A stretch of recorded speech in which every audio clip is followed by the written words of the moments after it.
Un difunto nos fue a reportar su accidente después de morir. Aterrador relato de un policía federal.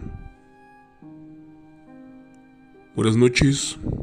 Tengo más de 18 años como policía federal trabajando.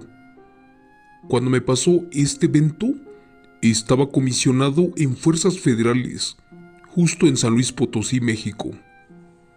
Al día de hoy pertenezco a la Guardia Nacional y me siento muy orgulloso de portar mi uniforme y de servir a la ciudadanía, como esa trágica noche en que cambió mi vida. Dentro de mi trabajo operativo, he presenciado muchas cosas que se salen de la realidad, como por ejemplo, en ciertas carreteras alejadas de la civilización, podrás ver extraños perros correr por el campo, y si tienes suerte, serás testigo de las impresionantes brujas bolas de fuego, aquellas que surcan los cielos. Como ya les dije, en mi labor de policía federal, muchas cosas se salieron de control y de la realidad, y creí volverme loco, como por ejemplo, lo que me pasó una vez en un accidente vehicular en la carretera de Tamazunchale. Cuenta mi historia que era como el año 2006, cuando recién habíamos llegado comisionados por vez primera a la zona huasteca. Comenzaré diciendo que soy nacido en el norte del país, para ser exactos, en Santa María del Oro, Durango, y cuando llegué a la zona huasteca, quedé maravillado con todo lo que aquí se vive. Me asignaron a una célula de apoyo para personas que regresaban de los Estados Unidos en épocas vacacionales. Recuerdo que en el transcurso de mi primer semana, andábamos dando la guardia nocturna sobre la autopista. Era una de esas noches en que no pasaba nada. La lluvia apenas estaba por iniciar. Y les dije a mis 3 compañeros que fuéramos por un café cerca de la gasolinería. Accedieron y nos dirigimos para allí, a eso de las 9 de la noche. Estábamos entrando por el café, cuando de pronto nos llegó un mensaje de emergencia vía radio, en el cual se requería de la unidad más cercana, allí por la autopista Tamazunchale. Esto porque había un fuerte accidente, justo por el área de San Martín. Sin perder tiempo y con el café en la mano, nos subimos a la camioneta y salimos a toda prisa para auxiliar a la gente del accidente, ya que estábamos a escasos 4 kilómetros de distancia. La lluvia comenzó a arreciar y estaba un poco oscuro, así que tratamos de manejar con precaución. Desgraciadamente, cuando llegamos, todos los tripulantes de un coche deportivo ya habían muerto por el impacto. Estábamos frente a un coche, uno que se estrelló en un muro de contención, el cual estaba regando combustible y se apreciaban chispas a un costado del vehículo, mientras que a unos 30 metros abajo estaba otra unidad siniestrada. Rápido empezamos a pedir los apoyos vía radio y a monitorear la zona, porque la otra unidad estaba a punto de explotar también. Al parecer, también a un lado había un auto abandonado, el cual fue el responsable de estos accidentes, porque testigos dijeron que venía a exceso de velocidad, mezclado con bebidas alcohólicas, donde sus tripulantes, al ver lo que provocaron, salieron huyendo de la escena del crimen, dejándolos abandonados. Por eso pedimos apoyo a las instancias correspondientes para la búsqueda de los responsables, ya que había muchas pérdidas humanas y al parecer ningún herido.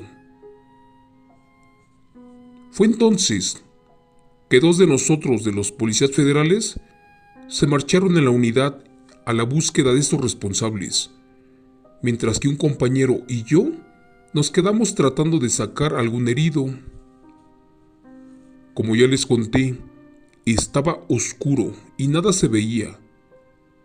En eso, se paró una unidad de transporte público y me prestó una lámpara y después siguió su camino. La acepté y me fui a verificar los cuerpos del auto deportivo y por allí escuché un grito. Al alumbrar miré que estaba una persona, no tan grande y parecía prensado, a un lado del copiloto. Esta unidad estaba tan dañada que no se podía mover ni siquiera los asientos para que abriéramos las puertas, ya que una persona se movía dentro del auto y este estaba por explotar.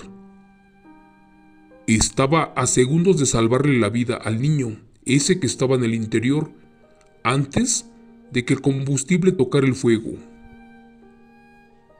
Le grité a mi compañero, pero como este había bajado a auxiliar a la otra gente del auto, por más que hice fuerza, yo solo no lograba abrir la puerta y solamente tenía unos segundos para que el auto deportivo explotara con el niño adentro.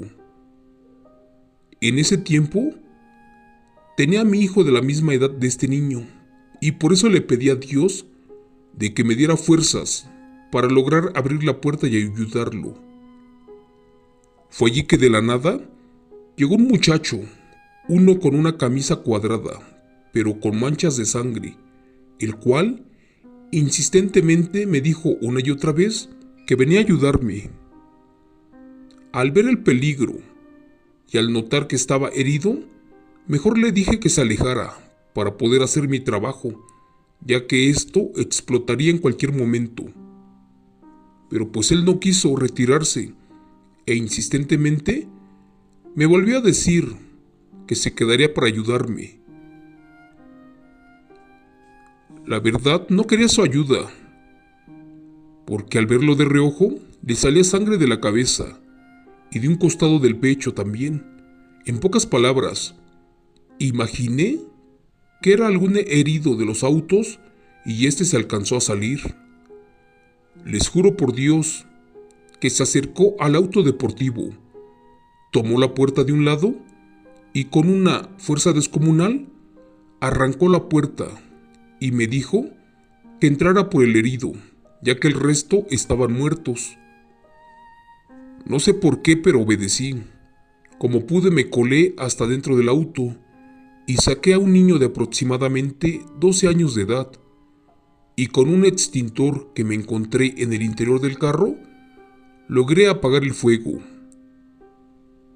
Después de salvar al niño, me ayudó a jalar a los muertos, estos que venían atrás prensados, ya que extrañamente me pidió que dejara al copiloto para el último. En eso mi compañero se acercó a nosotros y nos apoyó para cargar a los cuerpos en espera de protección civil para que les checara los signos. Así duramos un buen rato, sacando del interior a las víctimas, hasta que por fin le llegó su turno al que venía al volante. Cuando estaba por jalarlo, en ese momento llegó una patrulla de la policía estatal, los cuales le pidieron de favor al muchacho, por la gravedad de sus heridas, de que mejor se sentara hasta que lo valorara un paramédico. Él obedeció y se quedó llorando abajo de un árbol. Para sacar al conductor no fue nada fácil, y es que este tenía la cabeza clavada boca abajo al volante, y eso hacía más difícil la maniobra. Entre todos empezamos a jalar el cuerpo, pero este no cedía. Al voltear de reojo, vimos cómo el muchacho lloraba desconsolado, y fue allí que en ese último momento logramos sacar a la víctima de los escombros. Como estaba oscuro, en ese instante no pude ver el rostro de este difunto, y en ese momento fui interrumpido por el joven, ese que nos ayudó, el cual nos dijo unas palabras que no olvido. Perdón, oficial, ¿no tendrá tantita agua que me pudiera obsequiar? La verdad, tengo mucha sed, y como casi estoy por partir a un lugar lejano, la necesitaré, ya que mi camino es muy largo. Como verá, tengo mucha sed, y a donde voy, difícilmente alguien me ayudará. Extrañado por lo que decía, le contesté que sí, que me diera un minuto, que iría a la patrulla de los compañeros estatales para traerla. Les pedí permiso a los policías para darle el agua al muchacho, mientras que ellos depositaban el último cuerpo con el resto a orillas de la carretera. Al girar la vista noté que ya estaban las ambulancias y corrieron para ver la unidad chocada y a revisar a las víctimas, donde lamentablemente el niño fue el único sobreviviente. Así que me apresuré, agarré la botella de agua y cuando regresé para dársela a mi amigo, en ese justo momento le estaban checando los signos al conductor de aquel auto deportivo que les cuento, pero estaban los compañeros estatales petrificados con lo que allí sucedió. Miré para un lado y al otro, pero el joven ya no estaba. Inclusive me acerqué a un oficial del estatal y le pregunté por el muchacho, aquel que nos ayudó, y me dijo que se lo había visto, sentado abajo del árbol, pero que después no me podía explicar lo que estaba pasando. No entendí sus palabras. Juntos lo volvimos a buscar y nada. Nos acercamos después al cuerpo de esta persona para tomar los datos y fotografías a los fallecidos, y fue allí sentí que el sueño se me volvió una pesadilla. En ese justo momento que empezaron a destapar uno a uno los cuerpos para que los fotografiáramos, creí que todo era una broma. Se los juro por Dios, no podía creer lo que veía en mis ojos, porque entre ellos, el que venía al volante era un joven, uno con una camisa a cuadros, con un pantalón de mezclilla, manchas en su cuerpo de sangre, tal y como las tenía aquel hombre, el que nos ayudó a sacar al niño, el mismo que arrancó la puerta, el mismo que nos pidió que sacáramos al conductor al final. Que Dios me perdone, pero ese era el mismo, el que nos estuvo apoyando en todo momento en el accidente. Al menos 5 de los policías nos quedamos atónitos y muy espantados al ver que era el cuerpo del muchacho, pues de inmediato supieron que fue un muerto el que reportó su accidente y el que nos pidió que sacáramos a su hijo que estaba herido esa noche. Del susto, hasta tiré la botella de agua. Los policías estatales estaban petrificados porque no supieron qué pasó y no hallaban una explicación lógica. Fue allí que me acerqué al cuerpo, porque aunque no lo crean, en cierto modo es bueno hablarles a los difuntos y darles las gracias. Así que me acerqué a su oído y le agradecí por su ayuda y le deseé buen viaje y camino al reino de Dios. Por último le dije que ya se fuera a descansar en paz, que yo le mandaría hacer una misa y que le prendería una vela. Por su parte, mi compañero ya no dijo nada y solamente se quedó callado. Allí afirmé que existe la vida después de la muerte y que muchos seres no trascienden porque aún les falta una misión de vida, como a este muerto que nos reportó su accidente. Gracias. Relato escrito y adaptado por Chemo San Juan de los eventos reales del oficial Linares Ortiz.